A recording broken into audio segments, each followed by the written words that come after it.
복잡한 결혼의 현실 속에서도 하나님은 떠나지 않으십니다. 이번 강의에서는 믿지 않는 배우자의 결혼 또는 믿음이 연약한 배우자와 살아가는 현실이 실패가 아니라 하나님 아버지께서 여전히 함께 하시는 장소라는 것을 살펴보겠습니다. 많은 성도는 배우자의 믿음이 다르거나 약할 때 내 결혼이 잘못된 길은 아닌지 두려워합니다. 하나님 뜻에서 벗어난 삶이 아닌지 스스로 무겁게 판단하기도 합니다. 그러나 성경은 그 관계를 실패라고 단정하지 않습니다. 바울은 고린도전서 7장 12절부터 14절에서 믿지 않는 배우자와 함께하는 결혼을 무조건 끝내야 하는 관계라고 말하지 않습니다. 오히려 함께 살기 원한다면 버리지 말라고 권면합니다. 이 말씀은 지금 결혼 생활에 아무 문제도 없다는 뜻이 아닙니다. 중요한 것은 배우자의 신앙 상태만으로 하나님이 그 결혼을 떠나셨다고 속단하지 말라는 것입니다.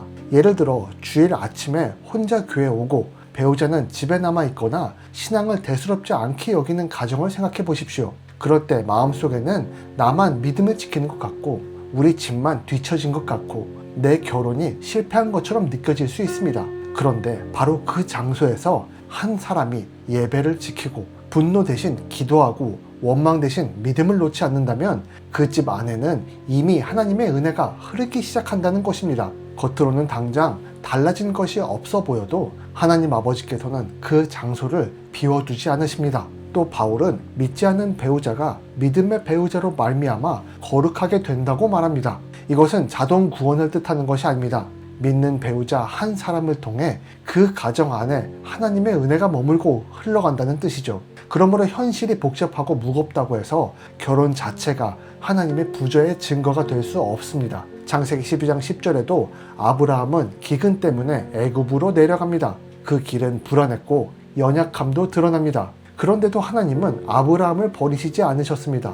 오히려 46장 4절을 보면 내가 너와 함께 애굽에 내려가겠다고 말합니다. 하나님의 함께 하심은 완벽한 상황에서만 드러나지 않습니다. 흔들리는 현실에서도 하나님은 여전히 일하십니다. 성경이 말하는 선행 은혜도 바로 이것입니다. 하나님은 우리의 복잡한 현실 속에서도 먼저 찾아오시고 먼저 붙드시고 먼저 역사하십니다. 오늘 이렇게 점검해 보시기 바랍니다. 나는 배우자의 현재 모습만 보고 이 결혼 전체를 실패로 해석하고 있지 않습니까? 아니면 이 장소에 함께 하시는 하나님 아버지를 구하고 있습니까? 하나님은 복잡한 결혼의 현실 가운데서도 절대 우리를 떠나지 않으십니다. 그렇다면 믿음이 다르거나 약한 배우자와의 결혼은 하나님 앞에서 어떤 의미가 있을까요? 사람은 배우자의 신앙이 다르거나 약해지면 자기 결혼의 의미도 함께 약해진다고 생각하기 쉽습니다. 기도를 같이 드리지 못하고 예배를 향한 마음도 다르고 신앙의 우선순위가 다르면 이 관계가 하나님 앞에서 이미 무너진 관계처럼 느껴질 수 있습니다. 그러나 성경은 우리의 결혼을 가볍게 다루지 않습니다. 예레미야 2장 2절에서는 하나님은 이스라엘을 향해 내 신혼 때의 사랑을 기억한다고 말씀하십니다. 이 말씀은 하나님 아버지와 그의 백성 관계를 언약의 관계로 말하는 것입니다. 하나님은 관계로 처음 기억하시고 그 언약을 가볍게 여기지 않으십니다. 바울도 고린도전서 7장 13절에서 믿지 않는 배우자가 함께 살기를 원한다면 버리지 말라고 권면합니다. 믿음의 차이는 분명히 아픔이 될 수 있습니다. 그러나 그 차이가 하나님 앞에서 맺은 관계의 의미를 무효로 만들지는 않습니다. 예를 들어 한 배우자는 주일을 소중히 여기는데 다른 배우자는 주일도 평일처럼 보내려 할 수 있습니다. 그럴 때 마음속에서는 이 결혼이 정말 맞는 관계인가, 이미 너무 멀어진 것은 아닌가 생각하게 됩니다. 그러나 바로 그때 필요한 것은 감정의 흔들림만 따라가는 것이 아니라 하나님 앞에서 이 관계의 본질을 다시 보는 시선입니다. 내 마음이 흔들린다고 해서 언약의 무게까지 사라지는 것은 아니기 때문입니다. 성경은 하나님의 은혜를 경험한 사람이 관계를 가볍게 소비하지 않는다고 말합니다. 은혜는 책임을 약하게 만들지 않습니다. 오히려 하나님 아버지의 은혜를 아는 사람은 가장 가까운 관계 안에서 신실함과 사랑의 책임을 더 무겁게 받아들입니다. 성화는 멀리 있는 이상이 아니라 관계 안에서 언약을 귀하게 여기는 삶으로 드러납니다. 오늘 이렇게 점검해 보시기 바랍니다.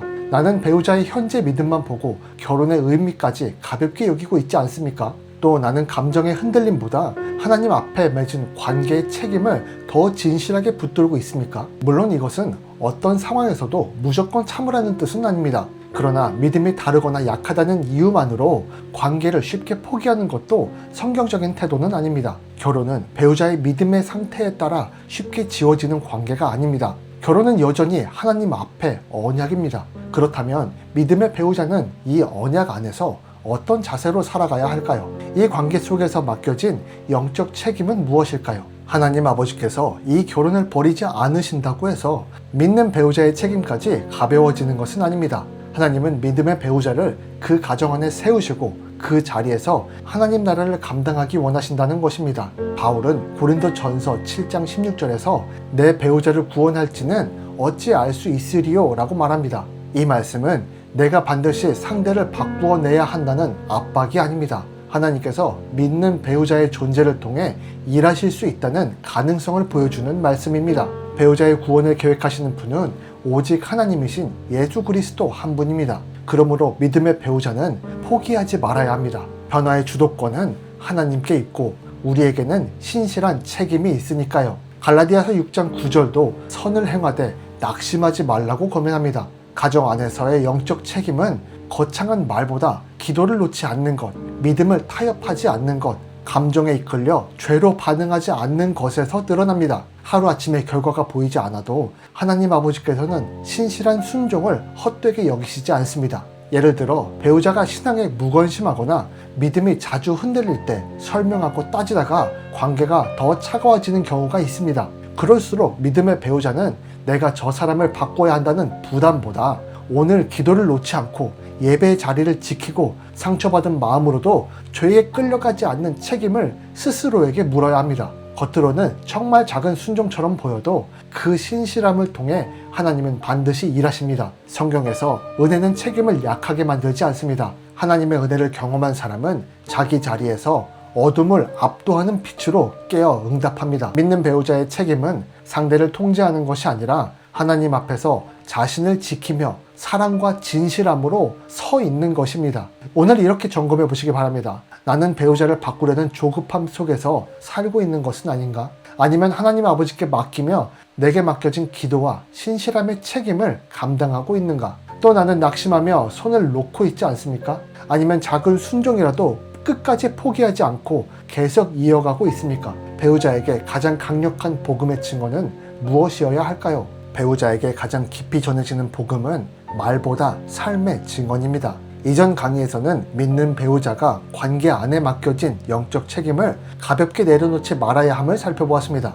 이번 강의에서는 그 책임이 실제로 어떤 모습으로 드러나야 하는지, 다시 말해 복음이 삶을 통해 전해진다는 사실을 살펴보겠습니다. 믿지 않는 배우자나 믿음이 연약한 배우자와 살아가다 보면 자꾸 말로 설득하고 싶어집니다. 옳은 말을 더 많이 해야 상대가 변할 것처럼 느껴지기 때문입니다. 그러나 성경은 가장 가까운 관계일수록 삶의 증언이 더 깊은 메시지로 전달된다는 사실을 보여줍니다. 베드로전서 3장 1절부터 2절은 믿지 않는 배우자가 말이 아니라 행실로 구원받게 하시겠다 말합니다. 이 말씀은 아무 말도 하지 말라는 뜻이 아니죠. 삶이 따르지 않는 말은 오히려 상대의 마음을 닫게 한다는 뜻입니다. 경건한 태도와 깨끗한 행실, 존중이 담긴 반응은 복음의 진실함을 드러내는 구원의 통로가 됩니다. 예수님도 너희 빛이 사람 앞에 비치게 하여 너희 착한 행실을 보고 하나님께 영광을 돌리게 하라고 말씀하셨습니다. 복음은 입술로만 전해지는 잔소리 메시지가 아닙니다. 집 안에서 드러나는 말투와 표정, 화를 다루는 방식, 상대를 대하는 태도 속에서 복음의 향기가 명확히 나타나야 합니다. 가장 가까운 배우자는 내가 교회에서 하는 말보다 집에서 살아가는 모습을 더 오래 지켜봅니다. 예를 들어 배우자가 신앙에 냉소적일 때 말로 이기려 들면 대화는 쉽게 다툼이 됩니다. 그런데 같은 상황에서도 급한 감정으로 반응하지 않고 상대를 깎아내리지도 않고 묵묵히 예배의 자리를 지키며 평소의 태도에서 온유함을 보인다면 배우자는 두려움을 넘어서 경외함으로 예수님의 형상을 나에게서 바라보게 됩니다. 게다가 그런 성도를 성령께서 돕기까지 하시니 저항할 도리가 없죠. 성경에서 성화는 지식을 쌓는 데 머물지 않습니다. 성령께서 우리의 삶을 실제로 변화시켜서 거룩한 사랑이 부부의 관계 안에서 성화의 열매로 나타나게 하십니다. 그러므로 믿음의 배우자의 사명은 신앙을 숨기는 것도 아니고 말로만 밀어붙이는 것도 아닙니다. 하나님 아버지 앞에서 변화된 삶으로 복음의 신뢰가 무엇인지, 믿음이 무엇인지 보여주는 것입니다. 오늘 이렇게 스스로 점검해 보시기 바랍니다. 혹시 나는 배우자를 설득하려는 말만 많이 했고 복음을 보여주는 삶의 방식은 취하지 않았나? 복음은 말로만 전달되지 않습니다. 복음은 삶의 태도와 인격을 통해 더 깊이 드러납니다. 그러나 이런 삶은 우리의 힘만으로 오래 유지할 수 없어요. 사랑과 인내의 열매는 도대체 어디에서 오는 걸까요? 믿지 않는 배우자나 믿음이 연약한 배우자와 함께 사는 길은 생각보다 오래 흔들릴 수 있습니다. 마음이 지치고 기도가 막히고 사랑보다 실망이 먼저 올라올 때도 있습니다. 그럴 때 사람은 내가 더 강해져야 한다고 생각하게 됩니다. 조금만 더 참으면 된다고 여기기도 합니다. 그러나 성경은 이 길의 힘이 인간의 의지에서 나오지 않는다고 말합니다. 로마서 8장 26절은 성령께서 우리의 연약함을 도우신다고 말합니다. 우리는 무엇을 어떻게 기도해야 할지 알지 못할 때가 정말 많습니다. 말로 다 할 수 없는 답답함도 있습니다. 그런데 성령은 그 연약한 자리에 나를 외면하지 않으시고 우리 안에서 친히 도우십니다. 그러므로 그리스도인의 삶은 혼자 버티는 싸움이 아닙니다. 성령께서 우리의 약함 속에 함께 들어오시는 가장 완벽한 은혜의 길입니다. 갈라디아서 5장 22-23절은 사랑과 희락과 화평과 오래 참음이 성령의 열매라고 말합니다. 이 열매는 억지로 짜내는 성품이 아닙니다. 성령께서 다스리실 때 우리 안에 자연스럽게 맺혀지는 생명의 열매입니다. 배우자를 대하는 사랑, 쉽게 무너지지 않는 인내, 상황에 끌려가지 않는 평강은 내 성격이 좋아서가 아니라 성령께서 일하실 때 가능한 열매입니다. 예를 들어 배우자의 차가운 말 한마디에 같은 강도로 되받아치고 싶은 순간이 반드시 있습니다. 기도해도 지친 마음이 먼저 올라오고 이제 나는 더 못하겠다는 생각이 들 때가 있습니다. 그때 믿음의 사람은 내 감정만 붙들고 버티는 것이 아니라 성령님, 지금 내 연약함을 도와주세요 라고 구해야 합니다. 그리고 바로 그 자리에서 조금 천천히 말하고 조금 덜 날카롭게 반응하고 조금 더 오래 참는 작은 순종을 선택하는 것입니다. 그 작은 변화가 바로 성령의 도우심 안에서 나오는 생명의 열매라는 것이죠. 성경도 성화가 인간의 결심으로만 이어지지 않는다고 말합니다. 하나님 아버지의 은혜와 우리의 응답이 함께 이어지는 길입니다. 성령은 우리를 대신해 살아주시지 않지만 우리가 넉넉히 순종할 수 있도록 힘을 주십니다. 그래서 신앙은 무조건 참아내는 자기 소진이 아니라 성령의 도우심 안에서 조금씩 변화되어 가는 여정입니다. 오늘 이렇게 스스로 점검해 보시기 바랍니다. 나는 이 길을 내 힘만으로 감당하려고 하는가? 아니면 성령의 도우심을 구하며 살아내고 있습니까? 또 나는 지칠 때마다 포기와 체념으로 마음을 기울이고 있는 것인가? 아니면 성령께서 내 안에 맺으실 사랑과 오래 참음의 열매를 기대하고 있습니까? 그러므로 우리는 모든 것을 혼자 견뎌야 하는 부담에 눌릴 필요가 없습니다. 그렇다고 성령을 핑계로 내 책임을 내려놓아서도 안 되죠. 성령은 우리를 무책임하게 만드시는 분이 아니라 끝까지 감당할 힘을 주시는 분입니다. 그렇다면 이 상황을 바라보는 눈도 달라져야 하지 않겠습니까? 신앙은 문제 자체보다 무엇을 더 보게 만드는 것일까요? 우리는 어려운 현실을 만나면 문제 자체에서만 시선이 묶이기 쉽습니다. 왜 이런 일이 내게 있는 거야? 언제 끝나는 거야? 뭐가 바꿔야 하는 걸까? 이런 생각에 마음을 뺏기기 쉽습니다. 그러나 신앙은 문제 안에서 허덕이는 것이 아니라 그 문제를 가지고 일하시는 하나님 아버지의 뜻을 바라보게 합니다. 로마서 8장 28절은 하나님은 사랑하는 자들에게 모든 것이 합력하여 선을 이룬다고 말하십니다. 이 말씀은 모든 일이 다 좋다는 뜻이 아닙니다. 아픈 현실은 여전히 아픕니다. 그러나 하나님 아버지께서는 그 현실 속에서도 당신의 선한 뜻, 하나님 아버지의 뜻을 포기하지 않으십니다. 우리가 이해하지 못하는 시간에도 하나님은 예수님으로 우리 안에 여전히 함께 일하십니다. 그 뜻은 우리가 알고 있어요. 참된 평안입니다. 에베소서 5장 18절은 성령으로 충만함을 받으라고 말합니다. 신앙의 중심은 문제를 없애는 데 있지 않습니다. 성령의 다스림 아래 내 생각과 감정과 태도가 새로워지는 데 있습니다. 하나님 나라의 평강을 누리는 실제적 모습에 있다는 것이죠. 로마서 14장 17절은 하나님 나라가 성령 안에서 의와 평강과 기쁨이라고 말합니다. 그러므로 하나님 나라는 모든 문제가 끝난 뒤에만 누리는 것이 아니라 바로 지금 이 현실 속에서도 성령 안에서 맛볼 수 있는 실제적인 삶입니다. 예를 들어 배우자의 관계가 여전히 답답하고 눈에 띄는 변화가 없을 때도 하나님은 그 시간 속에서 내 안에 오래 참음의 열매를 빚으십니다. 성령께서 말씀을 통해 기억하게 하시죠. 마음이 흔들리는 날에도 성령께서 나의 반응, 정신을 붙드셔서 이전보다 더 부드럽게 말하게 하시고 조금 더 평안할 수 있게 기도하게 하십니다. 환경은 그대로인데 내 안에 의와 평강과 기쁨이 자라기 시작한다면 그것이 바로 문제 가운데서 하나님 나라의 삶의 풍성함을 실제로 누리는 모습이라는 거죠. 성경에서 성화는 문제를 피하는 과정이 아니라 삶 한가운데서 예수님의 은혜로 빚어져 가는 과정입니다. 성경은 우리를 단지 버티게만 하지 않으시고 문제 안에서도 하나님 나라의 생명을 배우게 하십니다. 그래서 믿음의 성숙은 환경이 완벽해지는 데만 있는 것이 아니라 현실 속에서도 의와 평강과 기쁨을 누리며 살아가는 데 있습니다. 오늘 이렇게 점검해 보세요.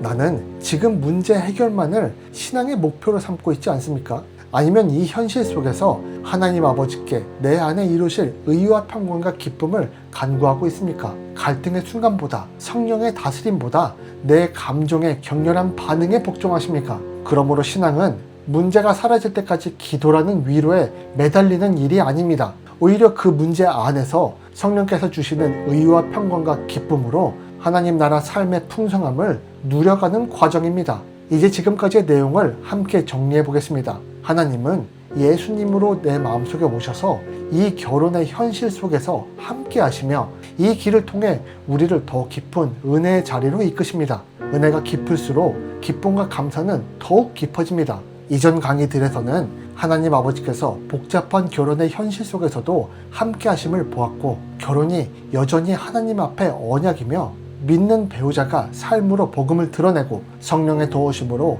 이 길을 감당해야 함을 살펴보았습니다. 이번 마지막 강의에서는 이 모든 내용을 한데 묶어서 이 결혼이 하나님 안에서 어떠한 여정이 되는지 정리해 보겠습니다. 믿지 않는 배우자와 살거나 믿음이 연약한 배우자와 함께 살아가는 길은 분명 쉽지 않습니다. 마음이 흔들리고 외롭고 답답할 때가 있습니다. 기도해도 금방 달라지지 않는 현실 앞에서 낙심할 때도 있습니다. 그러나 성경은 그 현실을 단지 실패라는 이름으로 부르지 않습니다. 하나님 아버지께서는 그 자리에서도 여전히 함께 하십니다. 바울은 믿지 않는 배우자가 있는 결혼을 무조건 끝내야 할 관계, 포기해야 할 관계로 보지 않고 오히려 그 자리에서도 은혜가 실존하고 있음을 말합니다. 그러므로 이 결혼은 하나님이 떠나시거나 없는 자리가 아니라 하나님께서 예수님의 형태로 나의 마음속에 있어서 여전히 일하시는 자리입니다. 또한 이 결혼은 배우자의 신앙 상태에 따라 쉽게 지워지는 관계도 아닙니다. 하나님은 언약을 기억하시는 분이시며 관계를 가볍게 여기지 않으십니다. 믿음의 배우자는 체념하거나 포기하는 대신 하나님 앞에서 맡겨진 책임을 감당해야 합니다. 그러나 그 책임은 상대를 억지로 바꾸는 부담이 아닙니다. 나를 이 자리에 앉히신 하나님께 맡기며 내 자리를 신실하게 지키는 책임입니다.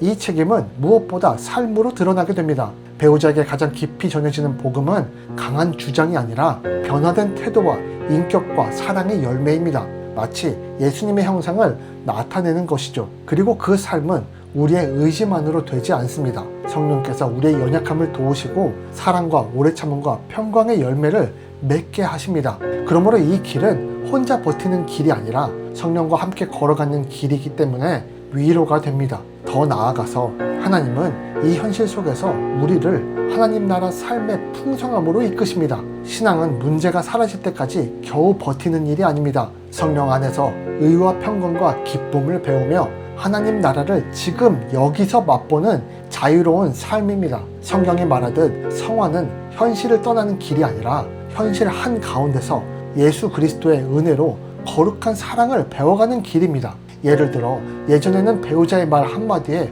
쉽게 무너지고 분노와 체념으로 반응했다면 이제는 같은 현실 속에서도 기도가 먼저 나오고 말이 조금 부드러워지고 마음의 평안이 오래 머문다면 그것은 문제가 다 끝나서가 아닙니다. 예수 그리스도께서 그 현실 속에 우리 안에 하나님 나라의 삶을 자라게 하고 계시기 때문입니다. 바로 그런 변화가 이 길이 단지 견딤의 시간이 아니라 은혜의 여정이라는 증거입니다. 오늘 마지막으로 이렇게 점검해 보시기 바랍니다. 나는 이 결혼을 단지 견뎌야 하는 짐으로만 보고 있습니까? 아니면 하나님 아버지께서 이 현실 속에서도 나를 붙드시고 성령으로 빚어가신다는 믿음으로 바라보고 있습니까? 기억하십시오. 이 결혼은 단지 버티는 관계가 아닙니다. 하나님 아버지께서 함께 하시고 예수 그리스도의 복음이 삶으로 드러나며 성령께서 날마다 감당할 힘을 주시는 자리라면 이 길은 하나님을 더 깊이 경험하는 축복의 여정이 됩니다. 우리의 현실이 완벽해서가 아닙니다. 하나님이 언약에 신실하시기 때문입니다. 우리의 힘이 충분해서가 아닙니다. 강력한 성령께서 나를 도우시기 때문입니다. 그래서 오늘도 우리는 낙심보다 소망을, 체념보다 기도를, 정죄보다 은혜를 선택하는 것입니다. 하나님이 이끄시는 이 결혼의 현실 속에서 하나님 나라 삶의 풍성함으로 이끌려 가시는 사랑하는 구독자님들 되시기를 예수님의 이름으로 간구합니다.